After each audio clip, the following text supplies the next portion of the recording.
Hello everyone, my self अनमोल गांधी और आज का टॉपिक है मोलालिटी मतलब मोललता, बिल्कुल फिजिक्स के अंदाज में। तो आइए समझते हैं क्या है मोललता यानी मोलालिटी। ये बिल्कुल मोलारिटी के विपरीत है। कहने का मतलब है, एक तरह से बोल सकते हैं कि मोललता बोलने में तोतलाहट उत्पन्न होता है, बोल सकते हैं तोतला भाई है।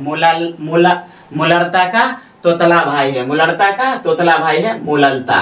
तो बस समझते रहिएगा। मोलारिटी में क्या हुआ था कि किसी बिलियन के एकांक आयतन में, ट्रिक समझिए, वहां लिटी है मतलब इसमें लीटर नहीं होगा, वहां रिटी था मोलारिटी तो वहां लीटर होगा। तो यहाँ केजी आएगा, एल है मतलब लीटर नहीं होगा सर। तो ट्रिक क्या याद रखेंगे, किसी विलायक के, वहां बिलियन था यहाँ विलायक, वहां आयतन था यहाँ द्रव्यमान, बस थोड़ा सा का अंतर है आपको। तो फिजिक्स का ट्रिक क्या रहेगा, वही कहानी, एकांक समय में तय की गई दूरी को चाल कहते हैं। तो बस वही बात करना है। एकांक द्रव्यमान में उपस्थित विलय के कुल मोलों की संख्या को मोलरता कहते हैं।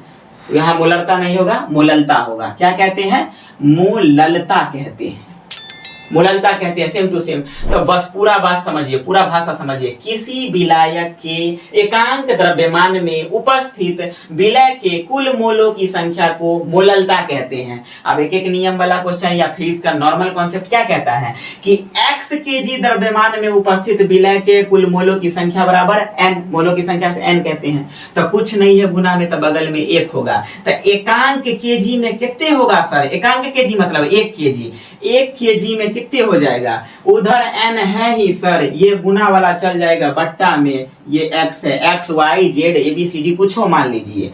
तो n अपॉन x हो गया, एकरे कहते हैं मोललता।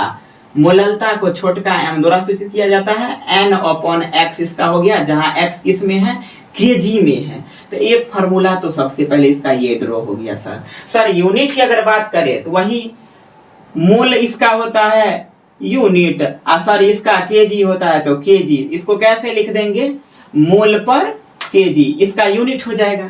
उसके बाद इसके फॉर्मूला को अगर मॉडिफिकेशन करें तो सर हम क्या जानते हैं, वी नो दैट, हम लोग जानते हैं कि मोल बराबर n बराबर होता है W अपॉन m। ये m में अंतर है, ये छोटका वाला m है, ये भी छोटका वाला m, ये आणविक द्रव्यमान है। जैसे H2O हुआ ना, H2O, तो एक टोटल निकाल करके 18 ग्राम हुआ, 16 2 18 ग्राम हुआ, वो वाला आणविक द्रव्यमान है। तो ये वाला मान अगर इसमें हम पुट करेंगे फॉर्मूला में कि m बराबर तो पहले से है n, और इसको क्रॉस करके ऐसे लिख देते हैं 1 अपॉन x, ताकि मान बैठाने में अच्छा सुविधा मिले। तो n का मान हम क्या रख सकते हैं, W अपॉन m, और उसके बाद यहाँ रख देंगे 1/x। इसी को पूरा मॉडिफिकेशन कर सकते हैं, ऐसा कोई बात नहीं है। तो ये आपका केजी में हो गया कि मोललता बराबर गिवन मास बटा मोलर मास 1/x केजी में। ग्राम में करना है, कुछ नहीं करना है sir, m equal to n upon x 1000 से गुना कर दीजिए। बस ध्यान ही रखना है कि अब ग्राम में आंसर आएगा तो इसका यूनिट क्या हो जाएगा, मोल पर ग्राम यूनिट हो जाएगा। बस आप गुनगुनाते रहिए। एकांक समय में तय की गई दूरी को चाल कहते हैं, तो यहाँ हो जाएगा एकांक द्रव्यमान में उपस्थित मोलों विलय के कुल मोलों की संख्या को मोललता कहते हैं।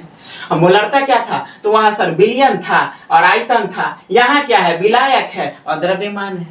तो अगर इसी प्रकार के वीडियो आप चाहते हैं और आपका केमिस्ट्री का कोई कॉन्सेप्ट क्लियर नहीं है तो हमारे इस चैनल पेज को फॉलो कर लीजिए। मिलते हैं आपसे नेक्स्ट वीडियो में।